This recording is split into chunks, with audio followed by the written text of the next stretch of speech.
To those of you that were on that train where the young lady got stabbed to death,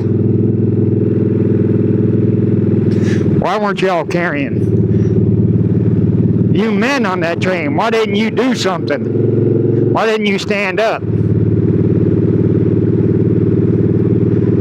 Why didn't somebody put a bullet in his head?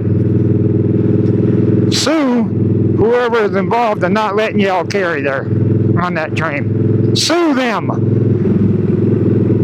for not letting you protect yourself or her. Absolutely shameful.